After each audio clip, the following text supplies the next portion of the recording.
हिंद दोस्तों, मैं रमाकांत जायसवाल स्वागत करता हूं आप सबका study with Rama YouTube channel पर।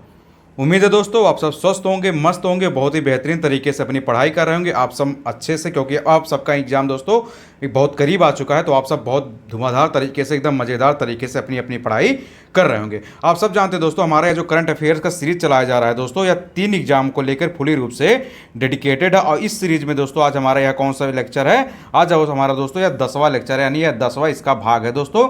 इससे पहले दोस्तों 9 वीडियो लगभग अपलोड हो चुके हैं और यह 3 एग्जामों के लिए दोस्तों फुली रूप से डेडिकेटेड है। कौन सा? एक यूपी पीसीएस दोस्तों जो आपका 14 मई को होने वाला है, एक आईएएस का पेपर दोस्तों जो आपको 28 मई को होने वाला है, और ईपीएफओ दोस्तों जिसकी अभी डेट ऑफिशियली तो नहीं आई है, लेकिन संभावना यह है दोस्तों कि जुलाई में पेपर आपसे कंडक्ट करवाया जाएगा। ऑफिशियली डेट नहीं आई दोस्तों, लेकिन इधर उधर से पता चल रहा है कि जुलाई में पेपर आपसे लिया जा सकता है। तो यह 3 एग्जाम दोस्तों जो आपके हैं, जिनके लिए बहुत कम समय बचा है। पीसीएस के लिए तो दोस्तों 1 महीना सीधे सीधे बचा हुआ, 12-14 दिन आगे चले जाएंगे तो आपका क्या हुआ जब दोस्तों आईएएस का एग्जाम है। तो इन्हीं तीनों एग्जामों को लेकर दोस्तों फुली रूप से डेडिकेटेड रूप से दोस्तों यह सीरीज चलाई जा रही है। तो जो लोग दोस्तों अभी पिछले 9 वीडियो को नहीं देखे होंगे, जो लोग अभी चैनल से जुड़े होंगे, तो आप सब दोस्तों आप सब पिछला भी वीडियो देख लेंगे, क्योंकि आप लोगों के लिए है डेडिकेटेड रूप से चलाया जा रहा है, वो भी हैंड रिटन फॉर्म में। आप देख रहे होंगे कि एकदम चुनिंदा करंट अफेयर्स को ही इसमें सिर्फ शामिल किया गया है, जो कि प्रीवियस ईयर क्वेश्चन पेपर के एनालिसिस के आधार पर आपसे शामिल किया गया है, जिनसे अक्सर क्वेश्चन बनते हैं, सिर्फ उन्हीं फैक्ट को शामिल किया गया है। क्योंकि करंट अफेयर्स आप सब जानते हैं दोस्तों 1-2 साल की लगभग घटनाएं होती हैं, तो महत्वपूर्ण घटनाएं को दोस्तों हम चर्चा कर रहे हैं, जिनकी संभावना बन सकती है या जिससे क्वेश्चन आने की संभावना हो सकती है। इसी करंट अफेयर्स को मैं खुद पढ़ता हूं दोस्तों, तो आपके लिए भी वही चीज़ें पढ़ा रहा हूं।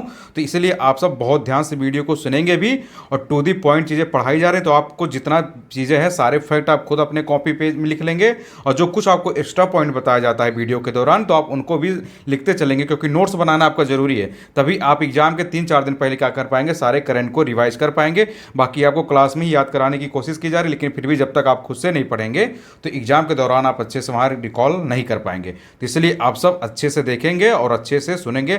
बाकी जिसका भी दोस्तों अभी अपकमिंग एग्जाम, जितने भी दोस्तों 2023 में जितने भी एग्जाम होने वाले हैं, उन सब एग्जामों के लिए दोस्तों यह करंट की सीरीज लाभदायक रहने वाली है। तो हर कोई स्टूडेंट जो किसी भी एग्जाम की तैयारी कर रहा हो दोस्तों, क्योंकि करंट जानते हैं कि हर एक एग्जाम में बहुत बड़ी संख्या में पूछा जाता है, तो हर एक एग्जाम के लिए दोस्तों यह बहुत ही लाभदायक सीरीज है। बाकी आप यूपीएससी में देखेंगे, आईएएस में देखेंगे, ईपीएफओ में दोस्तों, तो इससे 25 से 30 क्वेश्चन आने की संभावना है दोस्तों, जो आपके सिलेक्शन में बहुत ही महत्वपूर्ण योगदान रखेगा। अगर 25-30 करंट के क्वेश्चन अगर आप आसानी से कर लेंगे, तो आप और बच्चों की तुलना में क्या हो जाएंगे, बहुत ही आगे निकल जाएंगे, और आपके सिलेक्शन की संभावनाएं बढ़ जाएगी। तो चलिए अब आप सब बहुत ध्यान से वीडियो को देखिएगा, बहुत अच्छे से सुनेंगे, और एक एक चीज़ों को आप नोट डाउन भी करते चलेंगे। तो हम बढ़ते हैं दोस्तों अपने फर्स्ट करंट की तरफ। हुआ क्या उसको भी देख लेते हैं, ताकि आपको कोई भी दिक्कत ना हो और आप अच्छे से चीज़ों को सुनते भी चले। तो आइए दोस्तों अब ध्यान से देखिएगा। अब हम चर्चा करते हैं अपने फर्स्ट करंट की तरफ। वह है दोस्तों 4th world entrepreneur investment forum 2022 के बारे में। यानी किसकी बात हम कर रहे हैं दोस्तों? चतुर्थ विश्व उद्यमी निवेश फोरम की, जो कहाँ कराया गया दोस्तों? यह दुबई में हुआ है, यानी यूएई में हुआ है। तो आप याद रखिएगा दोस्तों, बात हो रहा है दोस्तों 4th यानी चतुर्थ वर्ल्ड इंटरप्रेन्योर इन्वेस्टमेंट फोरम 2022 के बारे में। यानी जो चतुर्थ विश्व उद्यमी निवेश फोरम 2022 में कहाँ हुआ है, तो यह बहुत इंपॉर्टेंट हो जाता है दोस्तों। यह हुआ है दुबई में, और दुबई कहाँ पड़ता है दोस्तों? तो यूएई में पड़ता है, यानी यूनाइटेड अरब एमिरेट, यानी संयुक्त अरब अमीरात में ही दोस्तों क्या पड़ता है? दुबई। दुबई आप सब जानते हैं दोस्तों, दुबई फेमस शहर है। तो यह दुबई किस देश के अंतर्गत आता है? तो यूएई यानी यूनाइटेड अरब अमीरात, जिसको दोस्तों संयुक्त अरब अमीरात बोलते हैं दोस्तों, इसी के अंतर्गत आता है। तो जो चतुर्थ विश्व उद्यमी निवेश फोरम हुआ है, यानी इंटरप्रेन्योर इन्वेस्टमेंट फोरम हुआ है, वह यहीं पे कंडक्ट कराया गया। किस उद्देश्य से यह कराया गया दोस्तों? तो आप अभी देख लीजिए, उद्यमिता एवं नवाचार में सर्वोत्तम तौर तरीकों के विचारों को साझा करने के उद्देश्य से। यानी जो 4th world entrepreneur investment forum 2022 में दुबई में कंडक्ट करवाया गया है, यह उद्यमिता एवं नवाचार को ही ध्यान में रखकर किया गया है दोस्तों। उद्यमिता का मतलब हो जाता है दोस्तों इंटरप्रेन्योर, और नवाचार का मतलब हो जाता है दोस्तों इनोवेशन। तो उसमें क्या करना है, सर्वोत्तम तौर तरीके के विचारों को साझा करने के उद्देश्य से कराया गया है, कि एक दूसरे के विचारों को क्या कर सके, साझा कर सके, और इस क्षेत्र में हम आगे बढ़ सकते हैं। अब चलते हैं दोस्तों अपने नेक्स्ट करंट की तरफ। हुआ क्या उसको भी देख लेते हैं। तो अब हम बात करते हैं दोस्तों टाइम 100 इम्पैक्ट अवार्ड के बारे में। 2022 का। ये किसको दिया गया है दोस्तों? दीपिका पादुकोण को दिया गया है। कहाँ दिया गया है? दुबई में दिया गया है। क्यों दिया गया है? मानसिक स्वास्थ्य संघर्षों में जागरूकता बढ़ाने हेतु। तो आप अच्छे से याद रखिएगा, हम किसकी बात कर रहे हैं? टाइम 100 इम्पैक्ट अवार्ड की बात कर रहे हैं। या 2022 में पूछा जाएगा आपसे किसको दिया गया है, तो दीपिका पादुकोण को दिया गया है। दीपिका पादुकोण दोस्तों कौन है? एक बॉलीवुड अभिनेत्री हैं, एक्ट्रेस हैं। तो इनके बारे में तो आप सब अच्छे से जानते होंगे कि दीपिका पादुकोण कौन है। तो इन्हीं दीपिका पादुकोण को ही टाइम का दोस्तों जो 100 इम्पैक्ट अवार्ड होता है 2022 का, वह दीपिका पादुकोण को दिया गया है। और यह दिया कहाँ गया दोस्तों? दुबई में दिया गया है। तो आप इसको भी अच्छे से याद रखिएगा। और दीपिका पादुकोण को क्यों दिया गया है? तो मानसिक स्वास्थ्य संघर्षों में जागरूकता बढ़ाने हेतु। वैसे तो ये बॉलीवुड अभिनेत्री हैं, अब ये मेंटल हेल्थ के लिए कितना काम कर रही हैं, तो आप सब तो अच्छे से जानते ही होंगे कि किस तरह से मेंटल हेल्थ के लिए काम कर रही हैं। लेकिन अब अवार्ड इनको मिला, तो आपको अवार्ड याद रखना है, इन्होंने कितना काम किया है, कितना नहीं काम किया है, तो इस पर नहीं चर्चा करेंगे। आप सीधे सीधे आपसे सवाल पूछा जाएगा कि टाइम जो मैगजीन होती है दोस्तों, उसी के द्वारा जो टाइम 100 इम्पैक्ट अवार्ड 2022 का दिया गया, वह किसको दिया गया? तो वह दीपिका पादुकोण को दिया गया है। तो आप इस बात को अच्छे से याद रखेंगे। अब चलते हैं दोस्तों अपने नेक्स्ट करंट की तरफ, हुआ क्या उसको भी देख लेते हैं। तो यह है दोस्तों नरसिंहपेट्टई नागस्वरम के बारे में। या क्या दोस्तों? इसको जीआई टैग दिया गया है, जो कि एक वाद्य यंत्र है, यानी म्यूजिकल इंस्ट्रूमेंट है। कहाँ का है दोस्तों?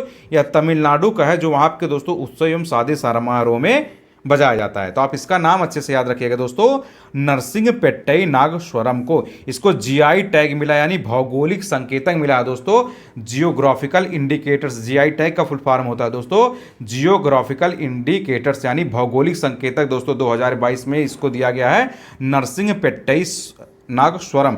देख रहे होंगे नाम यह बहुत बड़ा है, लेकिन यह है क्या दोस्तों? यह एक वाद्य यंत्र है दोस्तों, यानी यह एक म्यूजिकल इंस्ट्रूमेंट है। तो आप इसको अच्छे से याद रखिए दोस्तों।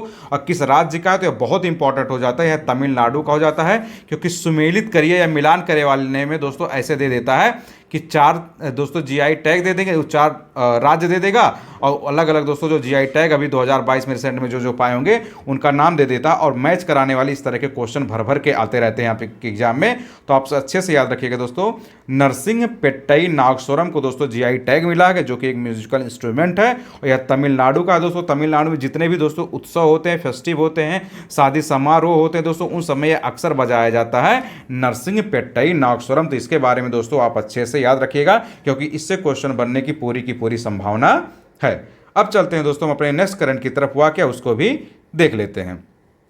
तो वह है दोस्तों लिथुआनिया के बारे में। लिथुआनिया क्या दोस्तों? एक देश है, आप अच्छे से याद रखिएगा, लिथुआनिया, इसी को बोलते हैं दोस्तों लिथुआनिया दोस्तों। यह क्या एक कंट्री है। तो पूर्ण भारतीय दूतावास खोलने के प्रस्ताव को दोस्तों अभी हाल ही में यहाँ पर मंजूरी दे दी गई है। तो आप अच्छे से याद रखिएगा, लिथुआनिया दोस्तों एक देश पड़ता है, एक कंट्री पड़ता है। तो यहाँ पर दोस्तों फुली रूप से क्या होगा? भारतीय दूतावास यानी इंडियन एम्बेसी खोलने जाने के दोस्तों प्रस्ताव को दोस्तों केंद्र सरकार ने इसकी मंजूरी दे दी है। अब क्या होगा दोस्तों? लिथुआनिया में फुली रूप से दोस्तों क्या होगा? एक भारतीय दूतावास खोला जाएगा, एक इंडियन एम्बेसी खोला जाएगा दोस्तों। यहाँ वहाँ पर उच्चायुक्त राजनयिकों को दोस्तों, यानी एम्बेसडर जो IFS यानी इंडियन फॉरेन सर्विसेज के जो अधिकारी होते हैं दोस्तों, अब वहाँ दोस्तों फुली रूप से रहेंगे, उस एम्बेसी के अंतर्गत आके क्या करेंगे?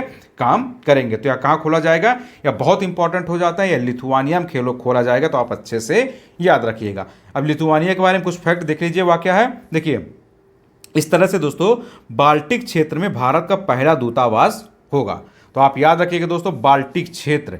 अब बाल्टिक रीजन किसे को कहते हैं दोस्तों? आप इसको कमेंट बॉक्स में बताएंगे कि बाल्टिक रीजन में क्या आता है। अगर आप इसको नहीं समझ पाएंगे, गूगल करने के बाद भी अगर आप नहीं समझ पाएंगे दोस्तों, तो आप कमेंट बॉक्स में दे देंगे, तो आपको बाल्टिक रीजन के बारे में अच्छे से बता दिया जाएगा कि बाल्टिक रीजन में कौन से देश आते हैं। तो आप बस इतना याद रखिएगा दोस्तों कि बाल्टिक क्षेत्र में भारत का क्या होगा? पहला दूतावास होगा, जो लिथुआनिया में खोला जाएगा। और यह दोस्तों क्या होगा? बाल्टिक सागर के पूर्वी तट पर स्थित है दोस्तों। कौन? लिथुआनिया। तो आप बाल्टिक सागर अच्छे से अगर आप मैप में जान गए होंगे, तो आप बाल्टिक सागर अगर जानते होंगे कहाँ पे पड़ता है दोस्तों, तो आप अच्छे से समझ जाएंगे कि मतलब लिथुआनिया कहाँ पड़ता है। क्योंकि अगर आप यूरोप को समझते होंगे दोस्तों, वर्ल्ड मैप समझते होंगे, तो जो यूरोप का रीजन होता है दोस्तों, यूरोप के जस्ट ही कॉर्नर पर ही पड़ता है बाल्टिक सागर। तो आप अगर वर्ल्ड मैप देखना जानते होंगे, अगर नहीं भी जानते होंगे तो आप सीधे गूगल करिएगा, आप अच्छे से बाल्टिक सागर को देखना समझ जाएंगे। जस्ट यूरोप वाला जो दोस्तों होता है उसी के ऊपर ही पड़ता है। तो लिथुआनिया में क्या किएगा दोस्तों, अभी हाल ही में फुली रूप से एक भारतीय दूतावास खोला जाएगा और यह बाल्टिक क्षेत्र में भारत का दोस्तों क्या होगा, पहला दूतावास होगा। तो जहां पर आपको दोस्तों बार बार बताया जाता है कि जहां पर पहला शब्द आता है तो वह क्या हो जाता है, वेरी वेरी वेरी इंपॉर्टेंट हो जाता है। तो इसकी भी पूछे जाने की संभावना दोस्तों बहुत ज़्यादा बन रही है। अब चलते हैं दोस्तों हम अपने नेक्स्ट करंट की तरफ, वह क्या है उसको भी अच्छे से देख लेते हैं। तो यह दोस्तों कुरील द्वीप समूह के बारे में, किसकी हम बात कर रहे हैं दोस्तों, कुरील द्वीप समूह। यह क्या है दोस्तों, एक विवादित क्षेत्र है रूस एवं जापान के मध्य। तो सबसे पहले आप यही याद रखिएगा दोस्तों कि यह जो कुरील द्वीप समूह है क्या है दोस्तों, ये किसके बीच विवादित क्षेत्र है, तो रूस और जापान के बीच है। आप यूक्रेन पे तो मस्त, और क्योंकि यूक्रेन ऑप्शन में देखिए आपको कंफ्यूज कराया जाएगा, क्योंकि अभी आप देख रहे होंगे तो कि रसिया और यूक्रेन के बीच में वार चल रहा है पिछले 1-2 साल से, बहुत बड़ी मात्रा में वहाँ युद्ध चल रहा है, अभी भी युद्ध वहाँ समाप्त नहीं हुआ है। तो इसलिए दोस्तों आपको ऑप्शन में क्या दे देगा कि कुरील द्वीप जापान, कुरील द्वीप दोस्तों एक विवादित क्षेत्र है रूस और किन देशों के बीच। तो रूस के बाद दे देगा ऑप्शन में यूक्रेन दे देगा, जापान दे देगा, चाइना दे देगा, इसी तरह दोस्तों अमेरिका दे देगा। तो बहुत से लोग दोस्तों जो नहीं पढ़े होंगे तो वो यूक्रेन पर टिक करके आएंगे, इसलिए क्योंकि उनको लगेगा कि यूक्रेन से युद्ध चल रहा है, तो हो सकता है यह क्षेत्र यूक्रेन में हो क्योंकि एक विवादित क्षेत्र है। लेकिन याद रखिएगा दोस्तों यह जापान में पड़ता है, तो इसलिए दोस्तों यह क्वेश्चन भी पूछे जाने की संभावना है। और इसमें दोस्तों देखिएगा कि लगभग मैक्सिमम बच्चों को इसमें गलती भी होने की संभावना है। तो आप अच्छे से याद रखिए लीजिए दोस्तों कि कुरील द्वीप समूह कहां पड़ता है। तो कुरील द्वीप समूह दोस्तों विवादित क्षेत्र है, रूस और जापान के बीच है दोस्तों, तो इसलिए दोस्तों यह पूछे जाने की संभावना है। अब इसके बारे में कुछ फैक्ट देख लेते हैं कुरील द्वीप समूह के बारे में। तो देखिए कामचटका प्रायद्वीप दोस्तों जो पड़ता है वहां पर 4 द्वीपों पर रूस ने कब्जा कर लिया, किसके अकॉर्डिंग, यह जापान के अकॉर्डिंग। और जापान दोस्तों इन क्षेत्रों को उत्तरी क्षेत्र कहता है, जबकि रूस इन्हें कुरील कहता है। अब याद रखिएगा दोस्तों यह जो कुरील द्वीप समूह दोस्तों जो रूस और जापान के बीच विवादित क्षेत्र बना हुआ है, तो जापान के अनुसार क्या बात है दोस्तों, जापान कहता है कि जो वहां पर कामचटका प्रायद्वीप है दोस्तों, यानी जो कामचटका पेनिनसुलर है वहां पर कुल 4 द्वीप हैं। तो उन 4 द्वीपों पर क्या कर लिया दोस्तों, रूस ने कब्जा कर लिया है। यह जापान का कहना है कि रूस ने दोस्तों इन 4 के 4 द्वीपों पर कब्जा कर लिया है। और जापान दोस्तों इसको क्या कहता है, उत्तरी क्षेत्र कहता है। जापान इन द्वीप समूहों को नॉर्दर्न रीजन बोलता है, जबकि रूस दोस्तों इन्हें कुरील बोलता है। तो इसलिए दोस्तों यह बहुत इंपॉर्टेंट है, आप याद रखिएगा जिन 4 द्वीपों पर रूस ने कब्जा किया है, जिनको कुरील द्वीप समूह बोला जाता है, जापान के हिसाब से इनको उत्तरी क्षेत्र बोला जाता है, यानी नॉर्दर्न रीजन बोला जाता है। जबकि आप देख रहे हैं दोस्तों कि रूस के हिसाब से यह कुरील क्षेत्र बोला जाता है, यानी कुरील द्वीप समूह। तो ये इसके पूछे जाने की संभावना दोस्तों बहुत ज्यादा बन रही है। अब चलते हैं दोस्तों अपने नेक्स्ट करंट की तरफ, हुआ क्या है उसको भी अच्छे से देख लेते हैं। तो देखिए यह दोस्तों भारत की पहली डिजिटल बस सेवा का उद्घाटन कहाँ किया गया दोस्तों, तो वह मुंबई में किया गया है। कब किया गया है, 2022 में किया गया है। यह देश की दोस्तों पहली 100% डिजिटल बस सेवा है। तो यह भी दोस्तों आप देख रहे हैं दोस्तों यहाँ पर पहला जैसा शब्द है, तो इसलिए दोस्तों यह भी क्या हो जाता है, बीबीपी की कैटेगरी में आ जाता है, यानी वेरी वेरी इंपॉर्टेंट की कैटेगरी में आ जाता है। तो आप याद रखिएगा दोस्तों कि भारत की पहली डिजिटल बस सेवा का उद्घाटन कहाँ किया गया। अगर आपसे पूछा जाए कि पहली डिजिटल है, यहाँ देख रहे हैं ना दोस्तों आजकल डिजिटल का ही जमाना चल रहा है, सब कुछ डिजिटलाइज हो रहा है, सब कुछ डिजिटलीकरण में दोस्तों आप देख रहे हैं पूरी दुनिया कितनी तेजी से आगे बढ़ रही है। तो इसी तरह दोस्तों जो डिजिटल बस है दोस्तों, इस तरह भारत की पहली डिजिटल बस सेवा का उद्घाटन कहाँ किया गया दोस्तों, यह मुंबई में किया गया, 2022 में किया गया। तो इंपॉर्टेंट हो जाता है दोस्तों, मुंबई आप अच्छे से याद रखेंगे।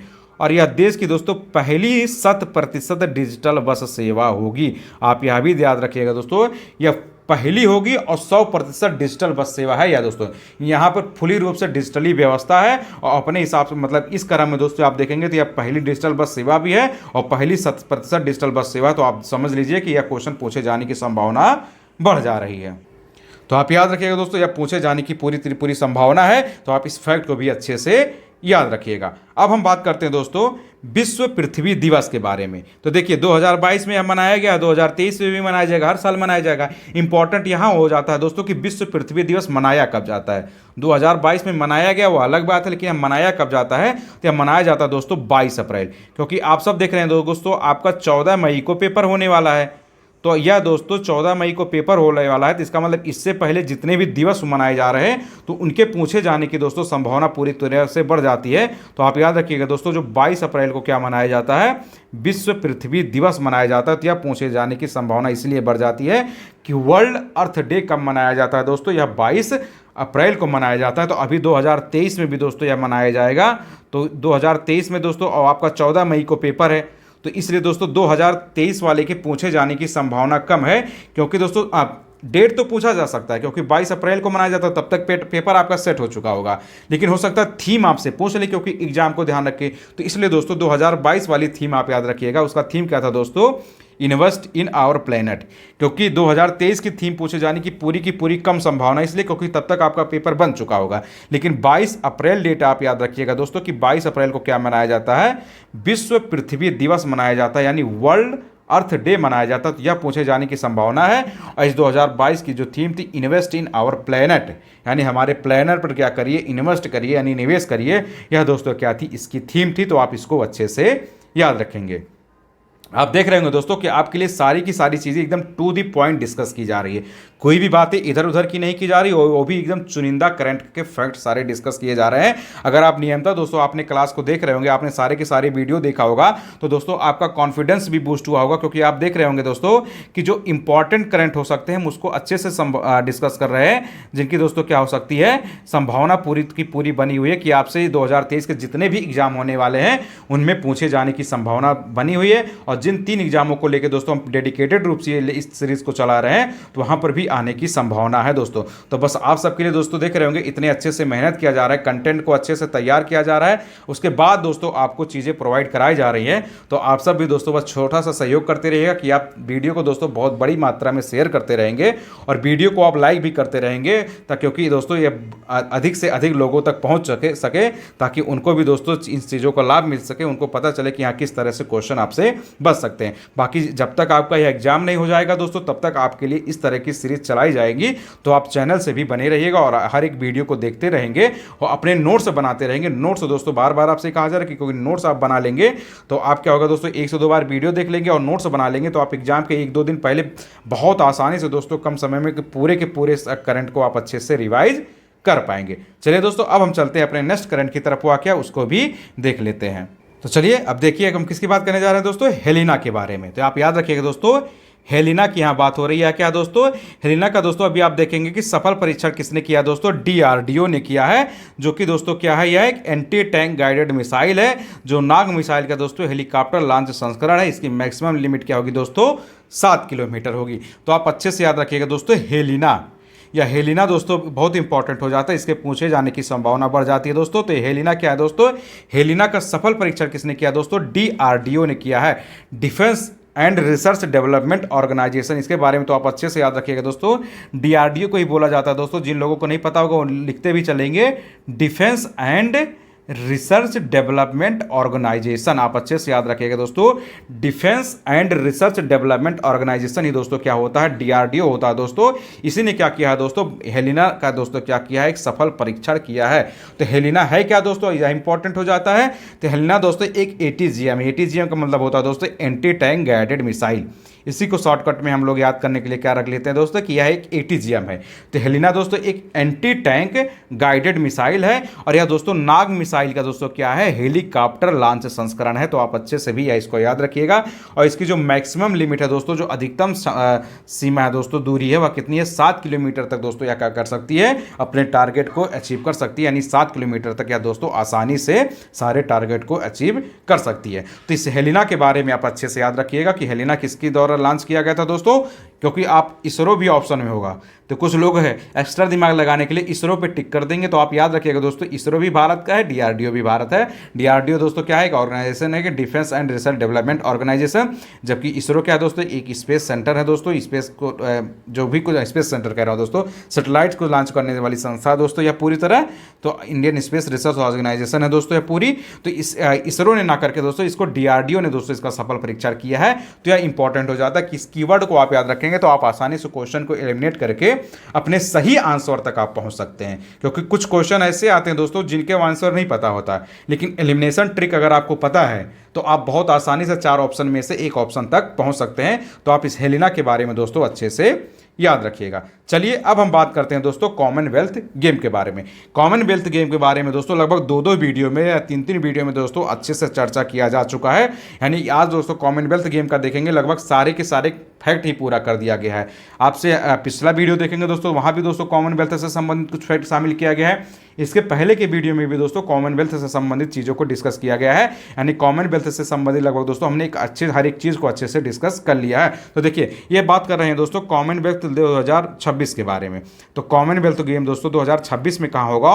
विक्टोरिया में होगा दोस्तों, जो कि कहाँ पड़ता है? ऑस्ट्रेलिया में पड़ता है, और यह प्रत्येक 4 वर्ष पे होता है। तो आप अच्छे से याद रखिएगा। तो देखिए अभी कॉमनवेल्थ गेम 2022 का कहाँ हुआ था दोस्तों, यह आपसे को नहीं बताऊंगा, क्योंकि लगभग 2 से 3 वीडियो में दोस्तों कॉमनवेल्थ गेम 2022 के बारे में बताया जा चुका है। इसके बाद भी अगर आपको नहीं याद है तो इसका मतलब आप तैयारी को सीरियसली नहीं ले रहे हैं, आप लापरवाही ढंग से अच्छे से चीज़ों को तैयार कर रहे हैं। तो इससे आपका सिलेक्शन तो छोड़ ही दीजिए, उससे आप दूर होने वाले हैं। क्योंकि कॉमनवेल्थ की बैंक के बारे में हर एक फैक्ट के बारे में आपसे अच्छे से डिस्कस किया जा चुका है।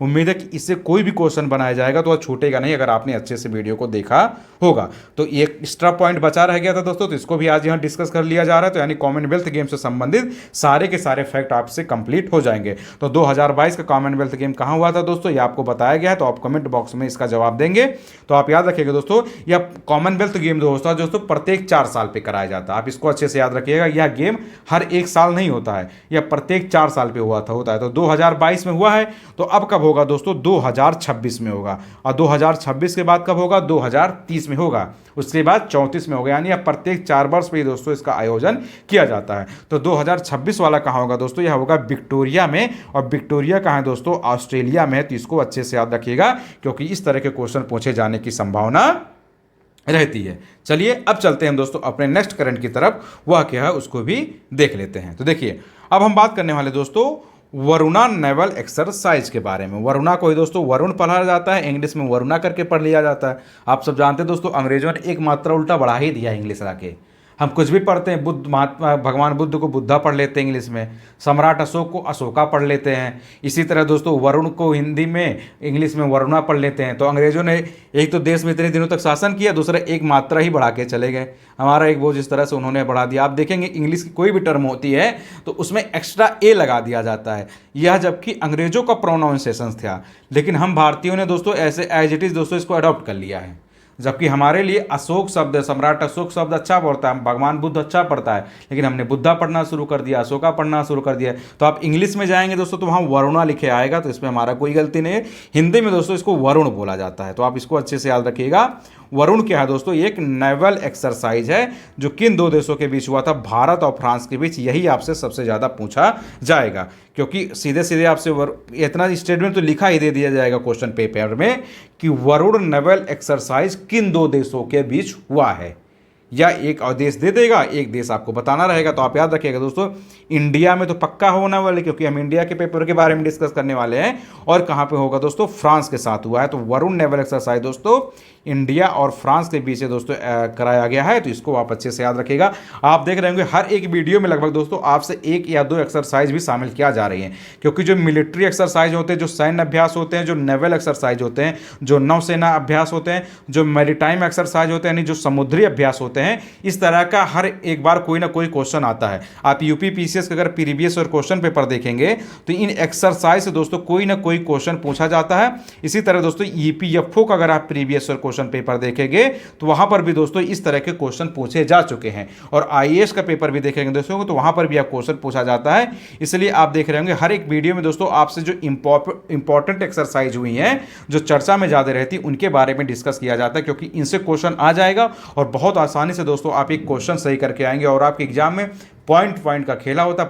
पॉइंट की वजह से दोस्तों लोग एग्जामिनेशन से बाहर हो जाते हैं और फिर 1 साल क्या उनका जब तक दूसरा पेपर नहीं हो तब तक सारा का सारा सब कुछ खत्म हो जाता है। तो आप याद रखिएगा दोस्तों, यह भारत और फ्रांस के बीच हुआ है, तो इसको याद रखना आपके लिए बहुत जरूरी है। अब एक महत्वपूर्ण दिवस है दोस्तों, वह क्या है? इंटरनेशनल बायोडाइवर्सिटी डे के बारे में। यह कब मनाया जाता है दोस्तों? 22 मई के बारे में। तो आप देख रहे होंगे आपके रिसेंट में जितने भी दोस्तों इंटरनेशनल या नेशनल इंपॉर्टेंस के डे हैं उनके बारे में भी चर्चा किया जाता है, क्योंकि इस तरह के फैक्चुअल क्वेश्चन की दोस्तों यूपीएससी में तो कम लेकिन पीसीएस और यूपीएफओ में बहुत बड़ी मात्रा में पूछा जाता है। यूपीएससी जनरली तो दोस्तों कॉन्सेप्चुअल चीज़ें पूछता है, लेकिन करंट में दोस्तों वह भी फैक्चुअल हो जाता है, लेकिन करंट में कॉन्सेप्ट कहाँ से आएगा।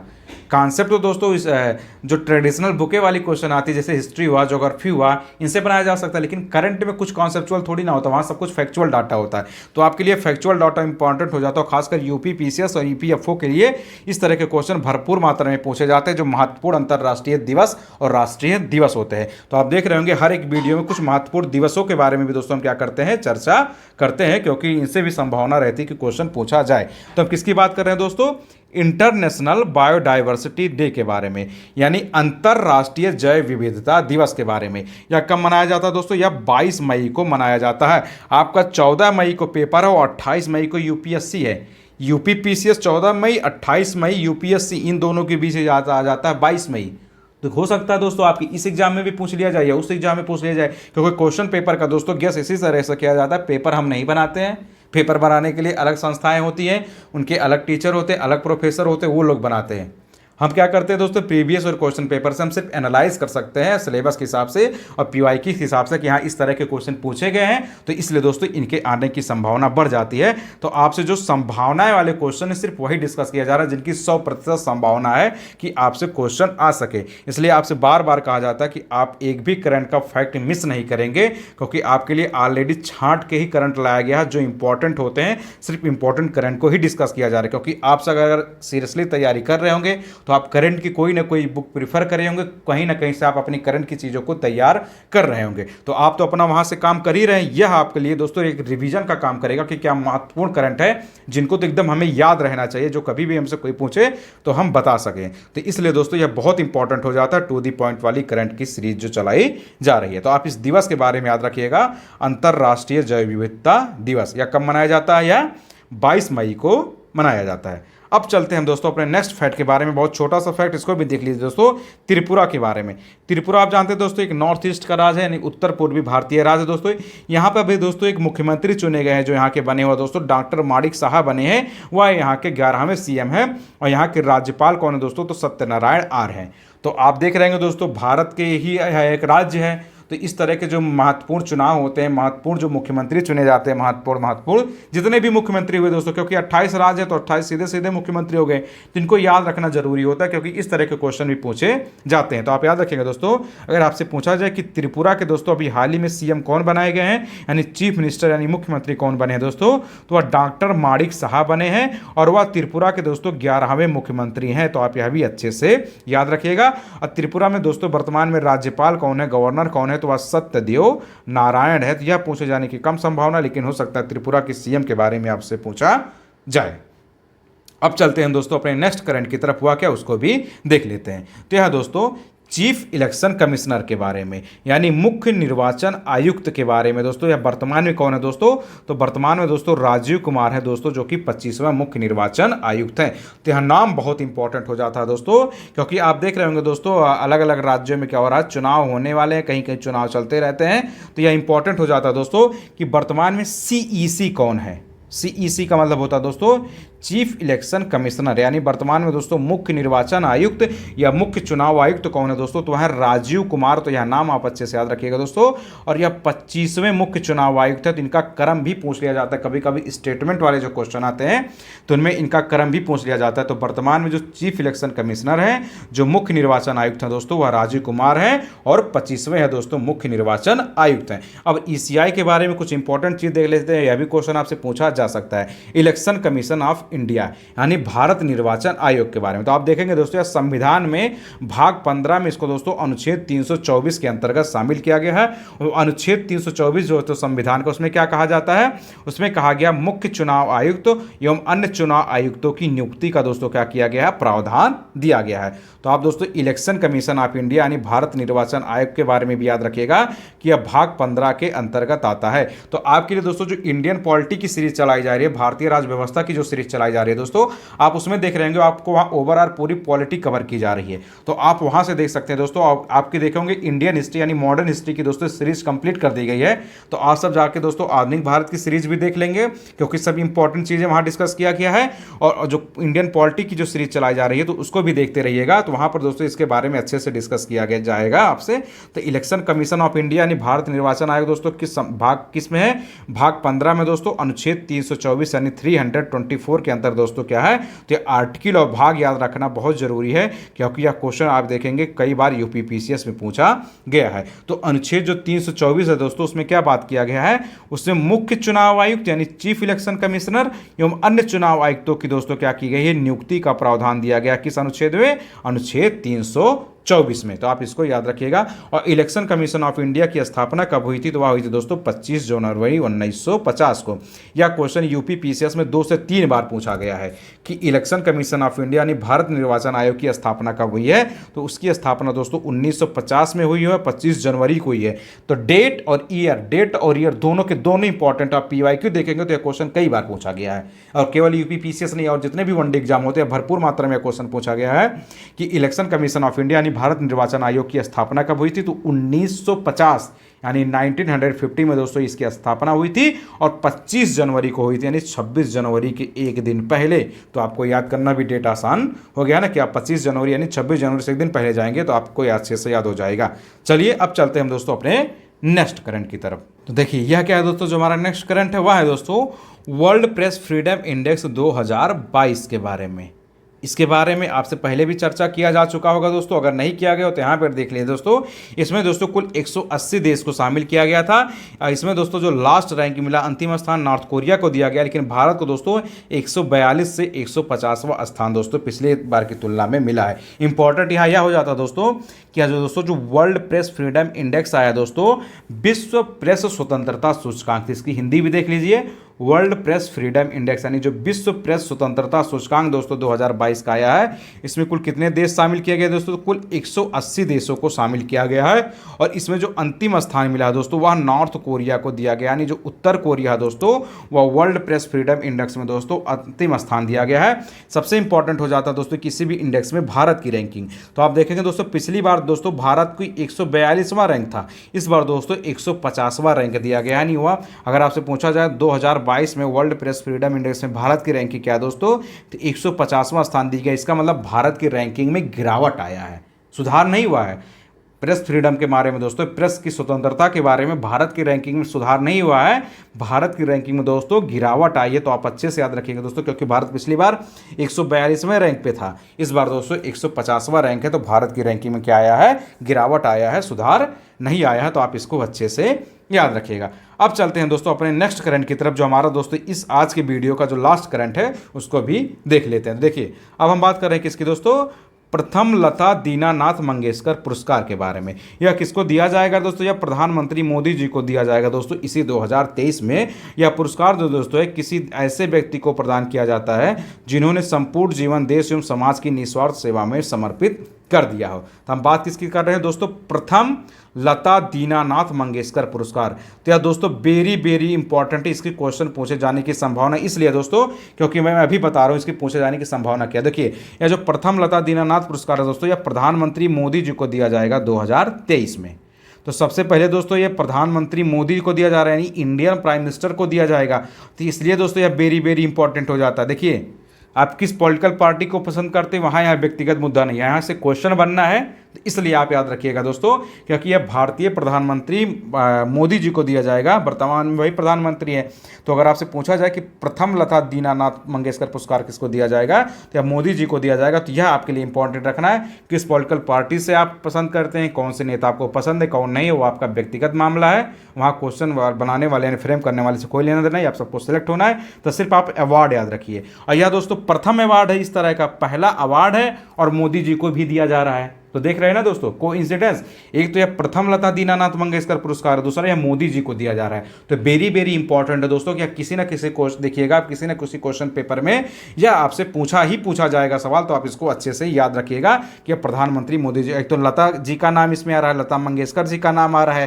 तो दोस्तों कई मामले में यह क्वेश्चन इंपॉर्टेंट हो जाता है। और यह किसको दिया जाता है तो यह भी देख लीजिए दोस्तों, ऐसे किसी ऐसे व्यक्ति को दिया जाता है जिन्होंने संपूर्ण जीवन यानी अपना पूरा का पूरा जीवन दोस्तों देश एवं समाज की निस्वार्थ सेवा में समर्पित कर दिया है। इसका कहने का मतलब है दोस्तों हम ऐसे व्यक्ति को देंगे जिन्होंने अपने पूरे का पूरा जीवन दोस्तों देश की सेवा में, समाज की सेवा में दोस्तों निस्वार्थ रूप से समर्पित कर दिया है। और इस तरह का दोस्तों जो पहला व्यक्ति चुने गए हैं वो प्रधानमंत्री मोदी जी चुने गए हैं। तो इसलिए दोस्तों यह इंपॉर्टेंट हो जाता है कि यह क्वेश्चन आपसे पूछा जाए। तो देख रहे हैं दोस्तों आपको लगभग जितने भी आज के करंट डिस्कस किए गए हैं तो आप इनके अच्छे से नोट्स बना लेंगे। आप वीडियो को 2-3 बार देख लेंगे तो आपको सारे के सारे करंट अच्छे से याद हो गए होंगे। आप देख रहे होंगे कि आपको टू दी पॉइंट वो भी बेहतरीन करंट डिस्कस किए गए हैं जिससे सवाल बनने की संभावना है। तो चलिए दोस्तों बस चलते चलते आप सबसे बस एक छोटा सा निवेदन है दोस्तों कि आप हमारे YouTube channel study with Rama, आप सब जानते हैं दोस्तों जो हमारा यूट्यूब चैनल है स्टडी विथ रामा, इसको दोस्तों क्या कर लेंगे, सब्सक्राइब कर लेंगे और इसको दोस्तों अपने दोस्तों में शेयर कर देंगे जो भी दोस्तों किसी भी प्रतियोगी परीक्षा की तैयारी कर रहे हो, जिनके भी दोस्तों 2023 में कोई भी एग्जाम लगे। क्योंकि आप सब जानते हैं दोस्तों जो करंट अफेयर्स होता है वह हर एक एग्जाम के लिए दोस्तों बहुत ही लाभदायक होता है और उसमें सवाल क्वेश्चन पूछे जाते हैं। बाकी दोस्तों जो डेडिकेटेड रूप से अभी यूपी PCS का एग्जाम देने वाले हैं, IAS का एग्ज़ाम और EPFO का 2023 का एग्ज़ाम देने वाले दोस्तों, तो उन तक तो वीडियो आप दोस्तों अच्छे से शेयर कर देंगे क्योंकि दोस्तों या इन 3 एग्जामों के लिए फुली रूप से डेडिकेटेड रूप से चलाया जा रहा है दोस्तों। बस आप सब दोस्तों इतना सहयोग करते रहेंगे। बाकी आपका जब तक एग्जाम कंडक्ट नहीं हो जाएगा तब तक इस तरह के वीडियो आपको प्रोवाइड कराते जाएंगे। तो चलिए दोस्तों अपने नेक्स्ट वीडियो में दोस्तों फिर कुछ इंपॉर्टेंट करंट को लेकर मिलते हैं। तब तक आप वीडियो को देखते रहिए, अपनी तैयारी करते रहिए, अच्छे से चैनल से जुड़े रहिए, अपना हर एक सब्जेक्ट को दोस्तों आप अपना रिविजन करते रहिए। तो बहुत बहुत धन्यवाद दोस्तों आप सबका वीडियो देखने के लिए। मिलते हैं फिर नेक्स्ट क्लास में। जय हिंद माय डियर फ्रेंड।